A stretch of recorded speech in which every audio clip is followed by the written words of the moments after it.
Hey everybody, I'm Carrie. And I'm Jake. And this is Love You Like Crazy. Today we're reading A.S. King's book, The Dust of 100 Dogs. Yeah, so we're going to do a lot of spoilers and we're going to swear a lot. So just be aware of that. I think that just to give a little glimpse of what I made of the book, this might be a book that's more fun to talk about than to read. So maybe you just want to go ahead and listen to the episode, even if you haven't read the book. I concur. I like the author, the book, however. So just have some fun with us. Yeah, and so let's do it. Let's do it. I read a book called The Dust of 100 Dogs by A.S. Fuck it. Nailed it. Recording over. Call it a night. Dust of 100 Dogs by A.S. King. I read that self-same book. Oh, fuck. You know, I have a lot of things to say about this book, and not many of them are good. Yeah, I didn't enjoy reading this book very much. And the thing is, I love some of her other books, like love them. Like they are amazing. And this is her first book, and it has a sort of first book feel to it. Like someone hasn't quite figured out how to write, especially YA books. Yeah, I picked this book as one that neither of us had read. I guess it wouldn't really have mattered if I know it was the first book, but I thought, I don't know, I was confused by release dates. So what is the thing, where should we start with this? What's the thing that you didn't like? Well, you know, there's a lot of things I didn't like about the book. I loved the premise. So, you know, you read the prologue and there's this lady pirate and she is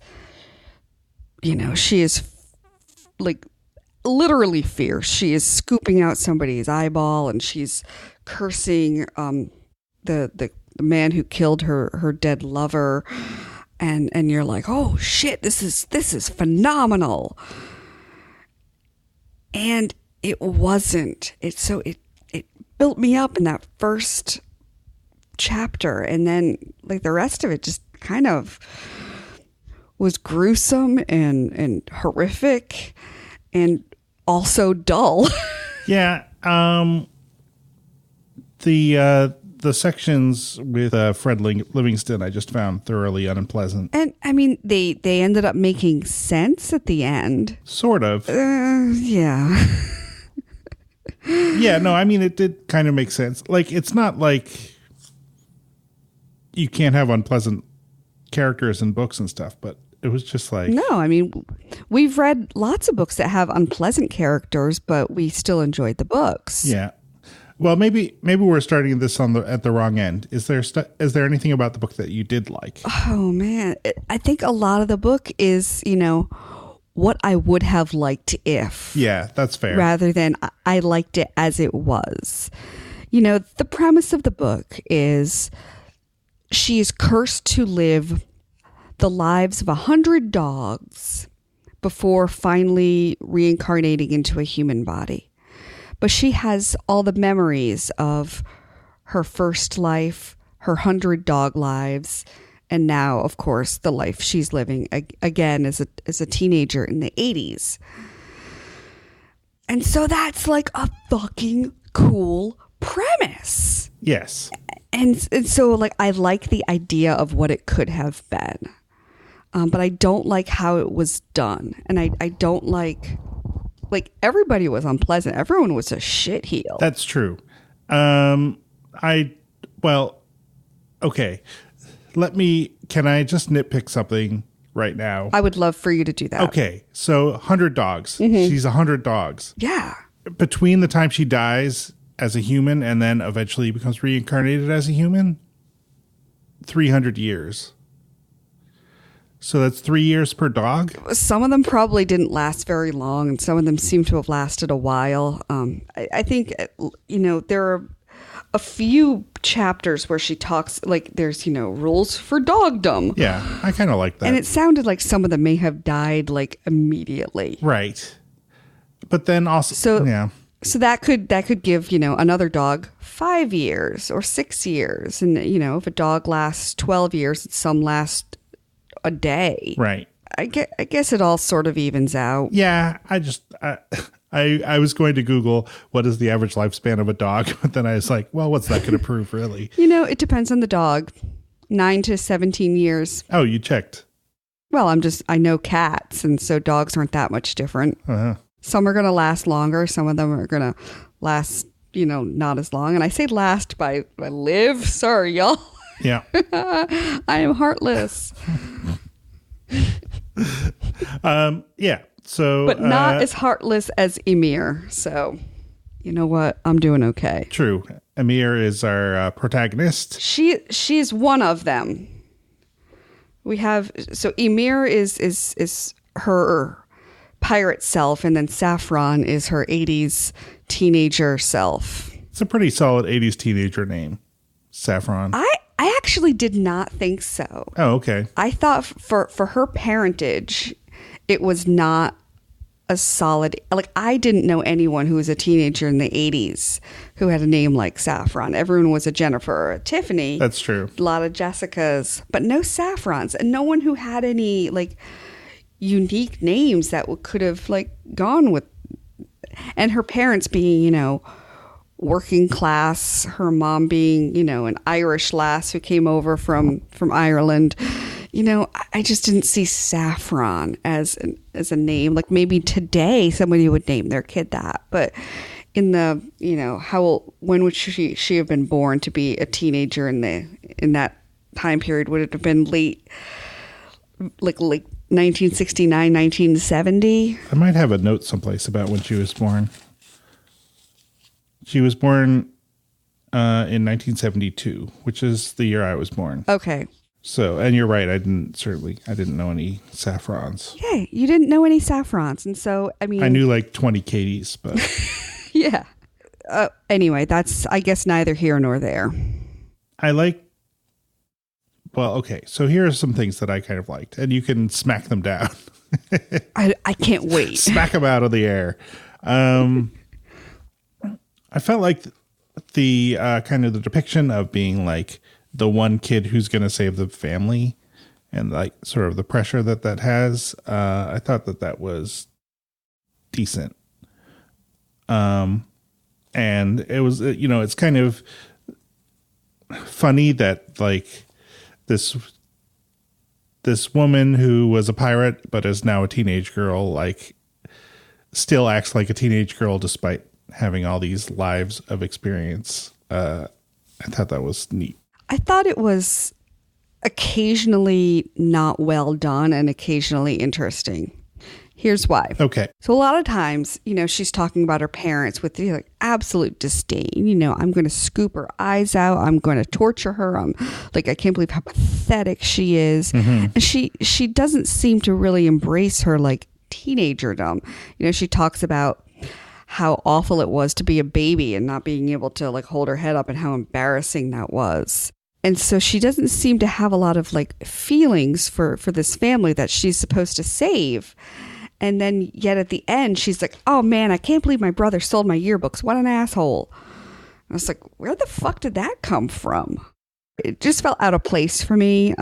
But also, as she and Emir were sort of becoming more one rather than like a separate voice. Mm-hmm. Maybe that was her finally being able to be a normal teenager. I don't know. Right. I was a little bit confused as to whether they were the same person or if it was more like Emir was sort of this, like a voice in her head, or like she's being possessed or something. Because at the beginning, it really seems like it's just continuous. Yeah. And there's no divide. But then particularly like once she goes back to Jamaica, it's like it's much more like they're separate people. Yeah. And I thought that was very interesting. And maybe that's one of the problems I had, was just like, I can't quite figure out the mechanics of this. And especially when we meet Fred Livingstone, it sort of solidifies like, I don't know what's going on. Yeah, because it turns out that Fred Livingstone, who is a terrible person, and one of the things I didn't like is like, there are a few characters in the book who are bisexual, and they're all villains. Which, you know, I'm not saying that was intentional or that Aes King is phobic or whatever, but I just thought that was an unfortunate choice. But anyway, what the hell was I saying? Oh, so he's got several voices in his head. One of them is his mother, which is a link to Emir because after her mother gets killed fairly early in the book, she has her mother's voice in her head as well. But then he has this other voice, which we don't know what it is. Like, he just seems kind of crazy for a while there. But at the end, it's revealed that it's the Frenchman who is Emir's kind of poorly motivated archenemy. Yeah, his motivations are basically rape and revenge. Right, but also like possessiveness, right? Like he wants to own her. That's definitely a thing. And so anyway, this book is weird, y'all.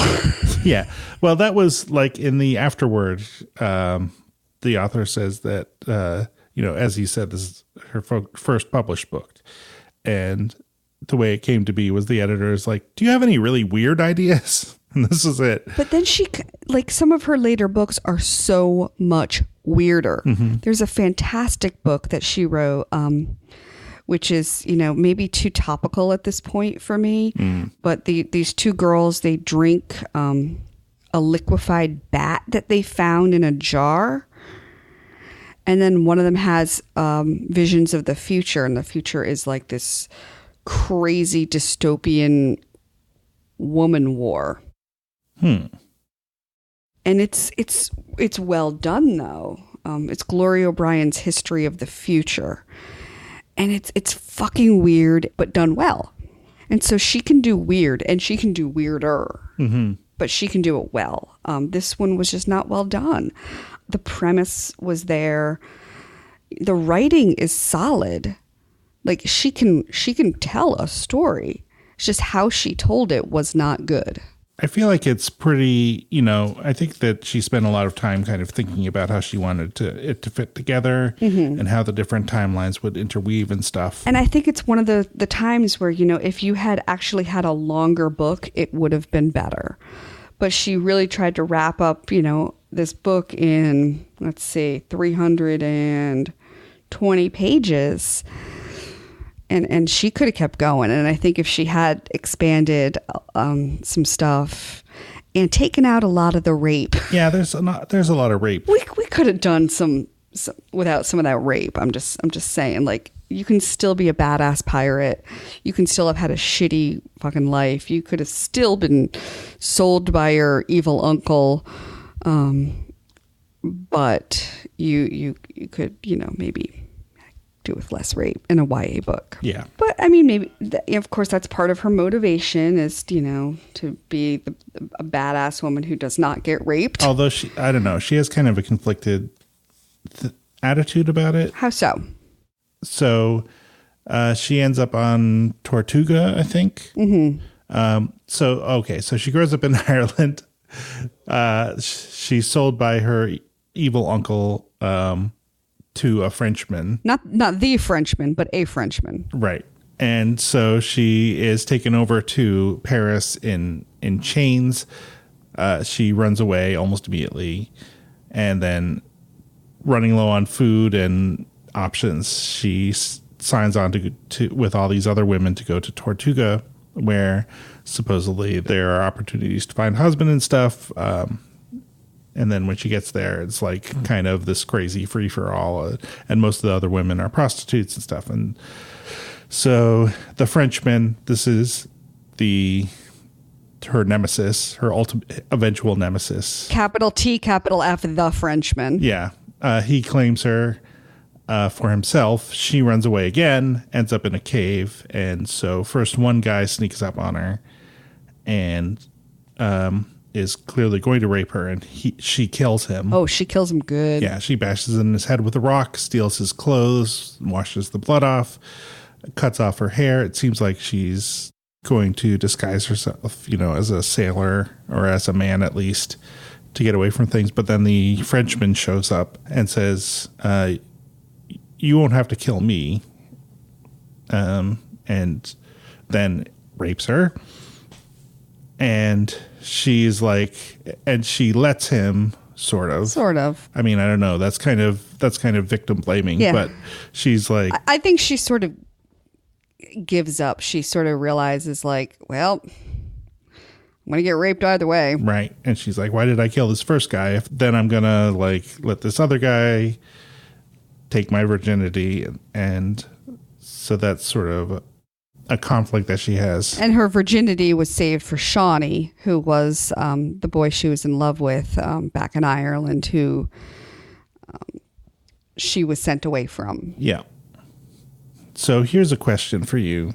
Okay. Being cursed with the dust of 100 dogs seems like a pretty good deal. Would you agree with that? That sounds awesome. I mean, it sounds awesome with a lot of like asterisks. Yeah. Because, you know, being a dog sounds great. Being a dog with a guy like Fred Livingstone sounds horrific. Right. So what dog life am I going to get? Some of them are going to be shitty. Some of them are going to be awesome. Some of the ones that she, you know, talked about in her dogdom files were kind of awesome. Right. They were great. She's like, I had this old lady and I like laid in her bed and it was the best. It's like, yes, I would like that. Yeah. So the curse, I mean, it's got its pluses and its minuses. So I want to say yes with an asterisk, as long as all my people are good. Yeah. Okay. That's fair. Right. Because it didn't seem like the curse killed you. It just meant that once you died, you were going to be reincarnated a bunch of times. Yeah. So like you were just going to keep being a dog until you weren't a dog anymore. Yeah. And then one of the kind of weird things is that a bunch of people accidentally get cursed with this thing, and then they all end up being people at the same time. Were they accidentally cursed? Yeah, because I think the Frenchman got some dust on him kind of by accident. Like, she was the only one who was intentionally dosed. I'm looking at it. Let's see. Aha. As she watched the man fall, she felt a burning prod in her back and stumbled sideways long enough to see that the Frenchman had miraculously not been all dead, and long enough to see that he was covered in stray pieces of the strange dust his first mate had thrown at her. Gotcha. Yeah. And then it's not really clear how Shawnee got dosed, but apparently he did. Maybe because she held his hand. Oh, yeah. Yeah, that's probably it. Did you think that the dog, that the Doberman, was it a Doberman? It was a Doberman, yes. Did you think the Doberman was somebody? I did, but we never got any conclusion as to who that could possibly be, except, you know, there's nobody that, yeah. Yeah. So, but yes, of course I did. I mean, I'm thinking like every dog is now a person. Right. And every person maybe used to be a dog. It's like... Obviously. Because I was like, so who was the first mate? But nobody, apparently. Well, no, the first mate was Livingston's boyfriend. Oh, was it? Yes, of course. Okay. I thought that might be true. Yeah, it totally was. Because Livingston had the boyfriend, and what was it at the end? Like when he's not dead. I said, feeling caught and stupid, my one hand moving toward the knife just in case. He smiled and put his hands up. You no need kill me too, man. I don't, nah, man. You go on. I take care, Fred, you know. And I guess that, like right there when, you know, the dog is there and the guy is there. And he's, you know, telling her to just go. It's fine. I think that's him saying like, okay, yep, I cursed you. You're done. The beach was empty. The water was calm. The Jamaican was pacing the hold, holding my dad's army shovel and looking down at Fred, singing something to himself under his breath. So that's where I thought, okay, it's obviously the first mate. Okay. Maybe I'm interpreting it incorrectly, but I don't think I am. I think it would be, you know, way too coincidental to have like the first mate who is obviously in love with with the Frenchman, whatever their relationship was, enough to curse her. Mm-hmm. And then this other guy who was in a relationship with Fred. Yeah, no, I think because I definitely got that impression too. Okay. But then I just wasn't sure. I guess it wasn't explicitly stated, so we're just supposed to figure it out. The first mate was not a main character. We didn't know him well. Yeah. So it's not like she would necessarily recognize his breath. Mm-hmm. But I think she recognized something familiar. Yeah. Okay. So something I liked is that Amir's mother, I'm not going to pronounce this correctly, married, Maired, like she, during the war that happens early on, she is kind of a kick-ass warrior. Oh, she is. That was great. Good job. Unfortunately, she died immediately. Yeah, and was not reincarnated as a dog, as far as we know. As far as we know, most of the people in Emir's family died. Yeah. When Cromwell came, and she hid in a cave, not exactly a cave, but she hid, and she watched everyone die, and she watched her mother kill 2 bastards. And she was like, yeah, my mom's the best. And then die. Mm-hmm. So she saw her whole family die a lot. True. And then she saw, everything else that happened. She lived with her evil uncle, and he was a bastard. And so she didn't talk for a really long time. And that pissed him off. And finally she talked, and that pissed him off. And so he sold her. Her life, or many of her lives, were shitty. Yeah. And everything, everything that she was doing to try to find Shawnee. Right. And then she finally did. And that did not last very long. It did not. Although at the end she finds him again. She does, and it's a lovely little moment when she finds Shawnee again in the airport. It is. Although I don't know. It seemed contrived because it was contrived. Everything was wrapped up in a neat little bow, but she gets her Shawnee, so who gives a shit? One thing that I kind of liked is when she refines Shawnee, like basically what happens is after she becomes a pirate, there's a whole lot of stuff that happens that we don't even really need to talk about. No. But she has this first mate, David. David's the best. I know. And so at one point she gets captured. She's in jail for like a year or 10 months. The Frenchman puts her in jail to teach her a lesson. Yeah. And she almost dies. The Frenchman takes her away from jail and is trying to nurse her back to health because he doesn't want her to die outright. And David leads her ship to recapture her, which successfully happens. And then it turns out that he's put together a fleet of 20 ships to basically take out the entire Spanish not armada, but their treasure fleet. And then one of the people on one of these other ships turns out to be Shawnee. Mm-hmm. And Amir immediately sends him over to get Shawnee, which David is none too pleased about.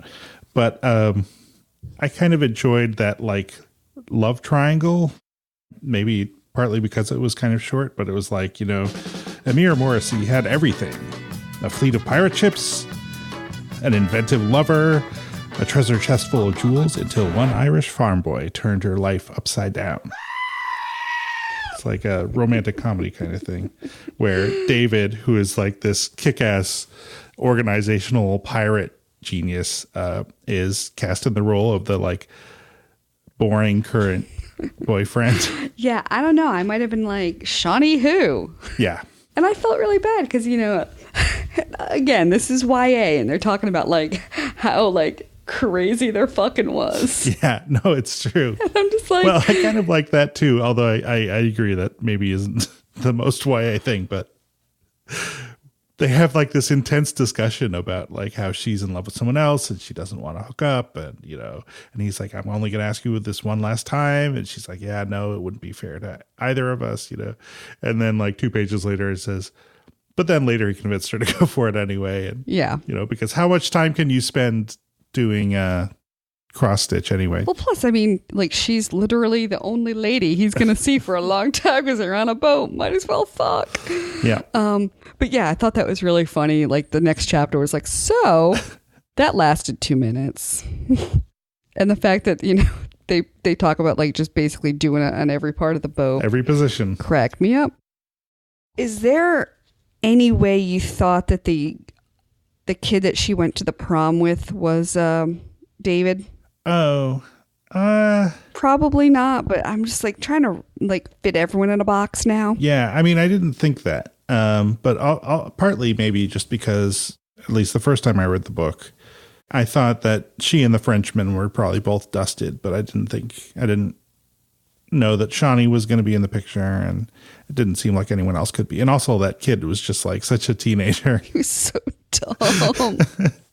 And so is she. Like, that's something that I kind of, as I say, I kind of like that. Although that, you know, she's like, I'm this pirate and I want to kill everyone, but also let's go to the prom. This is something that happens a lot where, like, she starts talking about something like, obviously this is stupid because I'm a pirate, and as soon as I'm 18, I'm leaving this place and I'm going to Jamaica and I'm going to find my pirate treasure, and then I'll be set for the rest of my life. And then it fairly quickly devolves to, you know, and then my best friend was being really annoying about it, and this guy is kind of cute, you know. And I'm at Quiz Bowl. Right. Yeah. I mean, another example of that I kind of enjoyed is when she goes to the psychiatrist, Dr. Lambert. Yeah. I liked Dr. Lambert. What did you like about Dr. Lambert? Well, I just kind of like that she, you know, basically even pirates can benefit from, even 300-year-old pirates can stand to, like, get their head shrunk a little bit every once in a while, you know? What do you think would have happened had she told said head shrinker, I'm a 300-year-old pirate? Do you think she would have ever made it to Jamaica? Well, maybe not. I don't know. I'll try it out with my therapist. Okay. And see what happens. I'll report back. I have been 100 dogs. Yes. I'm not a dog now, but I have been at least 100 dogs. Well, I feel like if the book were written differently, you know, you would be a fair way into it before you would know whether she, like, this kind of backstory that she had was actually real or not, or just something in her head. And I think maybe even that could have been part of the intent, but it's pretty clear from early on that it's real. So what would have made this book better for you? Because everything we're saying is like good stuff. I'm like, oh yeah, there's like crazy fucking, and everyone's like everyone's weird, and the story has like this really cool premise. And like, this is all good stuff. Like, what would have made it an actually good book, though? Right. I mean, part of the reason for that is just that I feel like it's, you know, often, like, when we're talking about good books, the most interesting thing is talking about the bad parts. And here I feel like it's kind of the reverse, where, like, the book overall is not that fun to read, but there were, like, good ideas, and it's kind of fun to talk about the good ideas. But I think my biggest problem with it, well, my two problems were, one is that the plotting doesn't quite work. Like, there are parts that don't really make sense. Correct. And then the other part is that nobody is really good in the book. Like you said, you know, everyone is, you know, like when you have a book that's about pirates, probably everyone is kind of a bad person. But the villains of the piece are just like so unmixedly bad. Like, you expect them to be twirling their mustache and tying her to the train tracks. They're just like, all they are is bad. Yeah. I mean, the one time that I thought Fred Livingston was kind of an interesting character is when she runs into him in the bank, and you see him from the outside, where he doesn't seem like, you know, the most evil person. Like, we are introduced to this guy literally when he is hurting his dog. Yeah. Like, he kicks his dog viciously. That's our introduction. And it's kind of told from his point of view, and it's super unpleasant. But, like, seeing him from the outside, where basically he seems like a creepy dude, a creepy middle-aged dude who is sort of creeping on this teenager. Yeah. And that is a more interesting villain for me than a guy who is like mean to his lover and mean to his dog and watches women through a telescope and masturbates, you know. Yeah. Like that's not a fun villain for me. I can't imagine anyone's like, you know what? That's my go-to. When I'm looking for villains, I want them to be creepy, misogynist pedophiles. Yeah, maybe a lot of internalized homophobia too. Oh, a whole lot. Yeah, I want him to kick dogs. Right. I mean, one thing that struck me on the reread, which didn't strike me the first time through because I didn't realize that he was possessed by the Frenchman until pretty late in the game, is that unlike, you know, like Emir and Saffron seem pretty simpatico, but it's clear that the Frenchman just hates Fred so much. And that also seems kind of weird, like, because, I don't know. Because he is, like... They're the same person, sort of? I don't know. Assuming that Fred also lived the life of 100 dogs, you think he'd be nicer to dogs. Yes. And so I don't know if it's like the Frenchman hates Fred or the Frenchman hates himself so much that, and I guess I don't know how to properly say this, but I'm like, is it just like internalized like self-hatred that you have been a dog for 100 years or for 100 lives and yet you still hate dogs? And so it's like, is it that the internalized homophobia? Am I making sense at all? Yeah, no, I get it, because that was definitely something that occurred to me too. Like, why does he hate this dog so much when he has been a dog? Oh, he hates himself. Got it. Yeah, I like that. I mean, another thing that I kind of looked out for more on the second reread, and which is present, and I think maybe would have been a little more obvious on the first read if the book had been written a little differently, is like all the parallels between Fred / the Frenchman and Emir / Saffron. Like, you know, how Saffron keeps picturing like doing these horrible things to people. Like one of the early scenes with Fred, it says, Fred Livingstone felt the stares of a dozen husbands as he walked to his private table. He felt them slice into his back, his sides, his groin. So it's like the reverse. Oh, and then like the foot thing, like, you know, just kind of superficially, he injures his foot very badly. And Emir also has she loses 2 toes. Yes. But then I'm not sure what we're supposed to make of all that. Does it mean, are we supposed to think they're equally bad people, or I don't know. No, I don't think we're supposed to think that they're equally bad people, because if we were supposed to think that they were equally bad people, we would have backstory for Fred or for the Frenchman to bring us to like why they were who they are. We have that for Amir. We saw her family get slaughtered. We saw her get sold. We saw all these shitty things happening to her, and her sort of like building up this armor and becoming like this badass that she is. We don't see that for Fred. We don't see that for the Frenchman. So we can't see them as equal. We can't see them as equally bad people. We can just think like, oh, the Frenchman had a really cushy life and he's just an asshole to be an asshole. Like, we don't have his backstory. So, I mean, personally, I can't say like, oh, they're obviously the same person. They're equally bad. Like, because we don't have what made the Frenchman an asshole. Right. Yeah. Good answer. I do have one other thing I want to rant about. I want to hear your rant. I really want to hear your rant. Okay, so like Saffron is born and immediately like from birth is like, this is my plan. I'll become an adult. I'll go to Jamaica. I'll dig up the treasure. And that's it. And then like all up through her high school years, she's like, I don't need to go to college because I'm going to go and get this treasure. Like, I'm super smart and everything, but I'm not going to go to med school, even though I'm kind of interested in medicine and whatnots. I'm just going to go to the island, find the treasure, and I'll be set. And I think at some point early on, she's like, it's going to be worth $2 million or something. And that's not good financial planning. I'm sorry. You're going to find the treasure, and then what are you going to do? Just like, are you going to turn into Fred Livingstone? Maybe that's the lesson there. Like, are you just going to buy a house and do some real estate deals and just live off the fat of the land? I think, like, have a backup plan.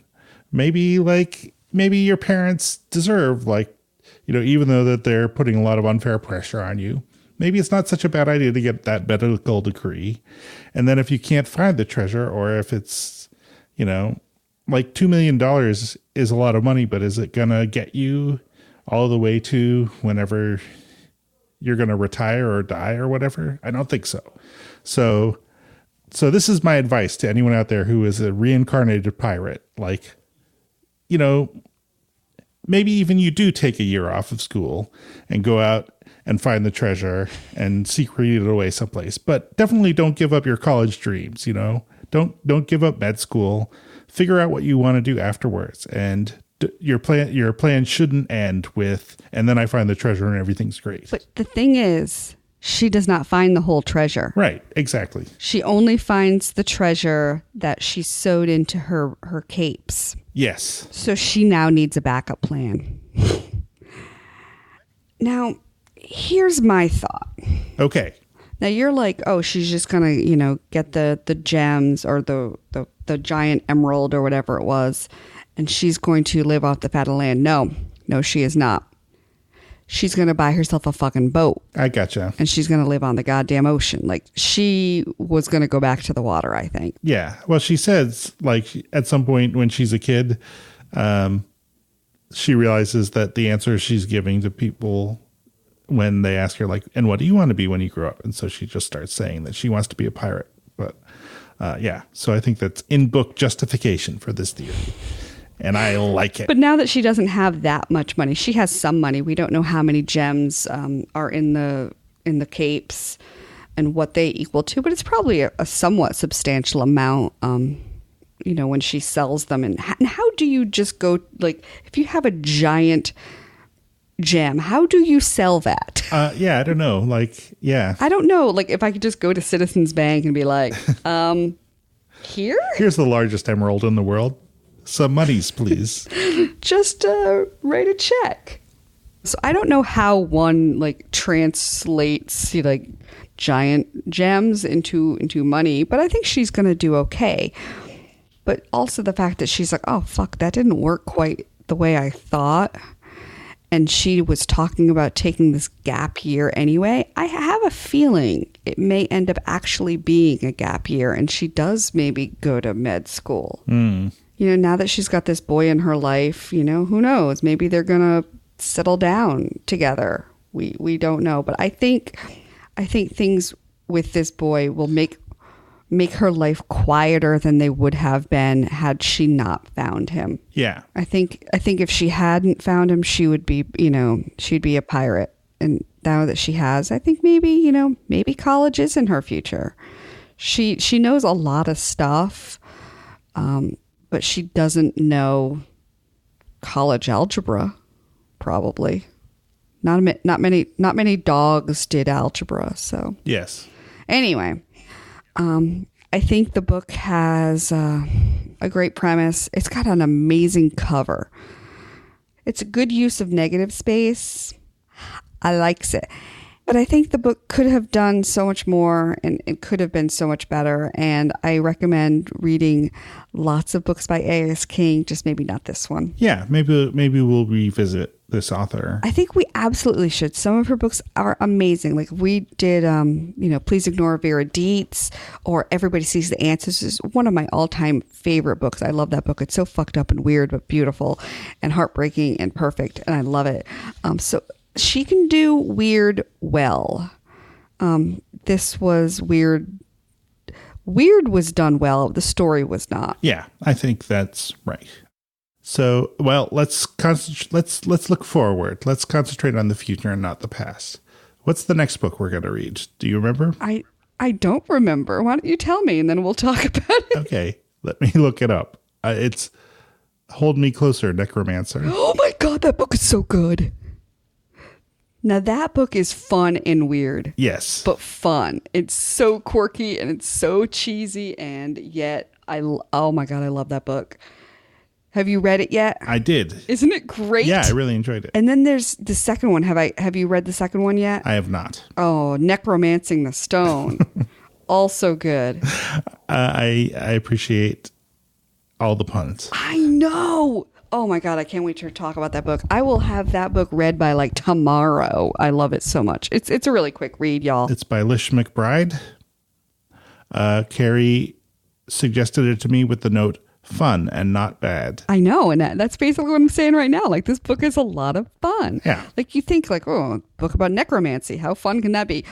Wicked fun. Wicked fun.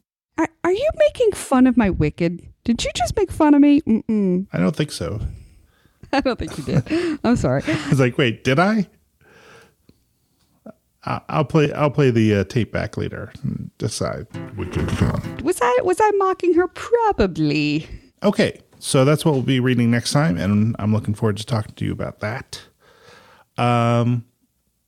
Let's see. I don't think we have any listener mail or anything. Oh man. It's because we haven't done this in so long. People are like, who are they again? I don't know. We've been doing stuff.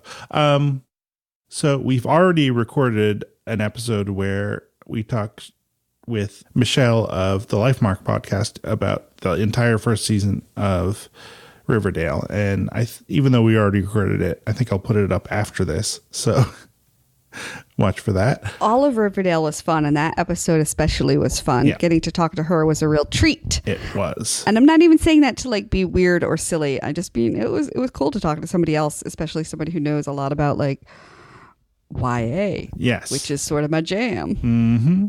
And speaking of Lifemark, they, like us, are a member of the Ear Trumpet Audio Network. And so you can visit Ear Trumpet Audio for all of your podcast needs. You can follow it on Twitter at Ear Trumpet Audio or on Facebook, also at Ear Trumpet Audio. And you could check out all the other great podcasts on the network, Lifemark certainly being one. Another one is brand new. It's called By the Podcast of Grayskull. Ooh. In which the hosts, David and Sarah, are recapping the Masters of the Universe cartoon series. Oh, hell yeah. That sounds awesome. Yeah. But as we're recording this, there are only a couple episodes out, but I listened to them and it's super fun. And I am someone who was of the right age, not of age. No. Yeah, I was 20. No, I was a kid when the Master of the Universe was on TV, and it wasn't my favorite, but I did watch it because I watched anything on Saturday morning cartoons. You know what? I did too. I watched literally anything. And I was like, I am an only child. And so like I would get the TV guide and I would plan out my Saturdays, because I'm also that type of person where I would like highlight and make notes in the TV guide to like plan out my TV watching day from like 6 a.m. to like 2 or 3 p.m. when like finally the last episode of Shaenon K aired. Mm-hmm. I took my Saturday morning cartoons very seriously, and I would watch anything. And yes, Masters of the Universe was one of those. I also watched Beverly Hills Teen, mm-hmm. and Galaxy High and a bunch of other really shitty things. Like, it was not good, but I watched it. I also, like, Sunday mornings, I would roam the airwaves looking for something to watch. Even though Sunday mornings, I guess the assumption was everyone would be at church and not watching cartoons. Mm-hmm. So I ended up watching a lot of Davy and Goliath. Oh, that's rough. It was kind of rough. Yeah, I think Sunday mornings was like McNeil Lehrer NewsHour and the 700 Club, and that was it. Yeah. Well, all right. So tune in next time to hear us talk about Hold Me Closer, Necromancer. And thanks for listening. And thanks. Yay. Yay. Give me a call when you get back. Hey there. Hey. LoveLikeCrazy.com. EarTrumpetAudio.com. Ideas and entertainment. Loud and clear. Someday we'll figure out how to do this right. Yeah, someday I'll learn how to use my mouth hole. Until then, there's like random shit's gonna come out at random times, and I'm very sorry about that. And also, I used the phrase mouth hole. You did it. And I'm going to apologize for that as well. Okay. Shall we do the introduction? I think we should. Hey, everybody, I'm Carrie. And I'm Jake. And this is Love You Like Crazy. Today we're reading A.S. King's book, The Dust of 100 Dogs. Yes, we are. This is a book that is we found a little hard to get through, but we may try another book by the same author sometime. But wait, what the hell am I doing? I don't know. What am I doing, Carrie? I don't know what you're doing. You're just things are coming out of your mouth hole. Yeah, I guess I run that risk. Okay. Let's see. I think you already said what we were talking about. I did. Okay.